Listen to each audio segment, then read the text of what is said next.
সকলোকে নমস্কাৰ জনাইছো বিশেষকৈ মঙ্গলদৈ মহাবিদ্যালয়ৰ পৰা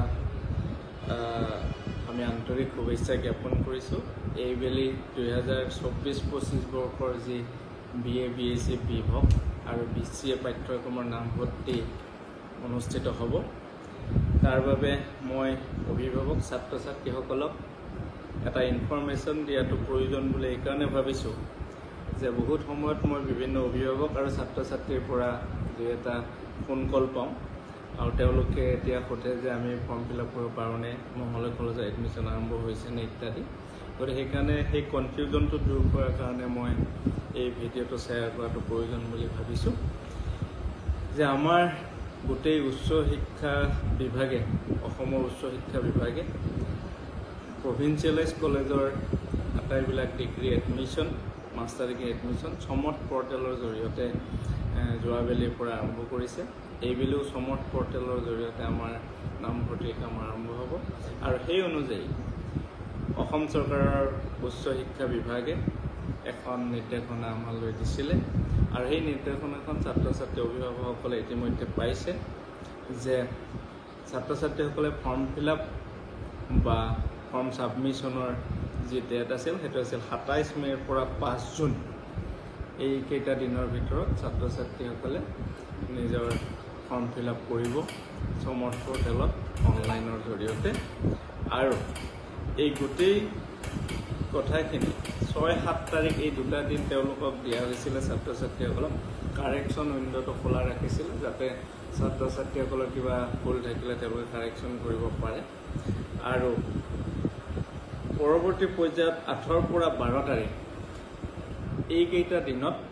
কলেজসমূহে শিক্ষানুষ্ঠানসমূহে আমাৰ যিখিনি ছাত্ৰ ছাত্ৰীৰ ফৰ্ম আহিলে সেই ফৰ্মখিনি ভেৰিফাই কৰে স্ক্ৰুটিনি কৰা বুলি যিটো কয় যদি সাংঘাতিক কিবা ভুল নাই তেনেহ'লে আমি একচেপ্ট কৰিম আৰু যদি বহুত কিবা ভুল হৈছে আমি হোল্ড কৰিছোঁ বা ৰিজেক্ট কৰিব লগাও হৈছে 2-এখন খুব কম যি কি নহওক সেইখিনি আমাৰ আছিলে আমাৰ 8 পৰা 12 তাৰিখৰ ভিতৰত কৰিবলগীয়া কাম আজি 11 তাৰিখ গতিকে আজিলৈকে এইখিনি কাম চলি আছে আৰু 13 তাৰিখৰ দিনাখন আমাৰ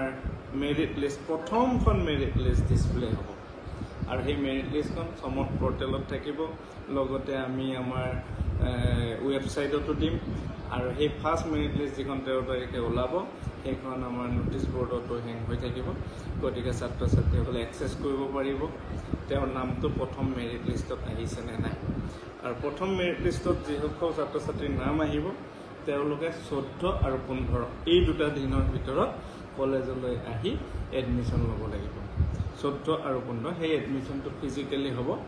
গতিকে 14 আৰু 15 তাৰিখ এই দুটা দিনৰ ভিতৰত ফাৰ্ষ্ট মেৰিট লিষ্টৰ ছাত্ৰ ছাত্ৰীসকলে এডমিশ্যন ল'ব আৰু পৰৱৰ্তী পৰ্যায়ত আমি যদি প্ৰথম মেৰিট লিষ্টৰ ছাত্ৰ ছাত্ৰী আটাইবিলাক নাহে নিশ্চয়কৈ কিছু আসন খালী থাকিব আৰু তাৰ বাবে আমি আকৌ মেৰিট লিষ্ট ফ'ল' কৰি পেলাই ফাৰ্ষ্ট মেৰিট লিষ্টৰ পিছত আমি 18 তাৰিখৰ দিনাখন আন এখন মেৰিট লিষ্ট যিটোক আমি ছেকেণ্ড মেৰিট লিষ্ট কৈছোঁ ছেকেণ্ড মেৰিট লিষ্টখন আমি পাব্লিছ কৰিম আৰু ছেকেণ্ড মেৰিট লিষ্টত যিসকল ছাত্ৰ ছাত্ৰীৰ নাম আহিব তেওঁলোকে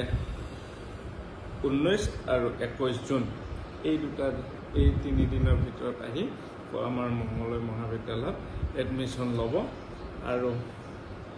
19 আৰু 20 জুন তাৰিখত আহি তেওঁলোকে এডমিশ্যন ল'ব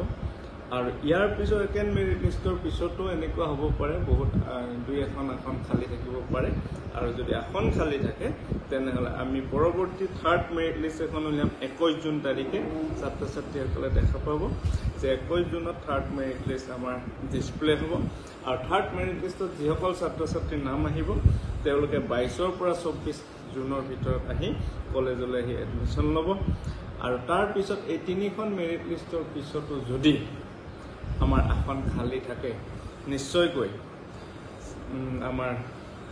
25 আৰু 27 জুন এই দিনত আমাৰ স্পট এডমিশ্যন হ'ব আৰু spot admission dates too will be on the basis of merit গতিকে এইকেইটা দিনত আমাৰ স্পট এডমিশ্যন হ'ব এই কথাখিনি মই এইকাৰণে শ্বেয়াৰ কৰিছোঁ যাতে ছাত্ৰ ছাত্ৰীসকলৰ কনফিউজন নহয় ফাৰ্ষ্ট মেৰিট লিষ্ট লিষ্টখন ওলোৱাৰ পিছত আমি এডমিশ্যন নাপালোঁ বুলি ভাবিব নালাগে।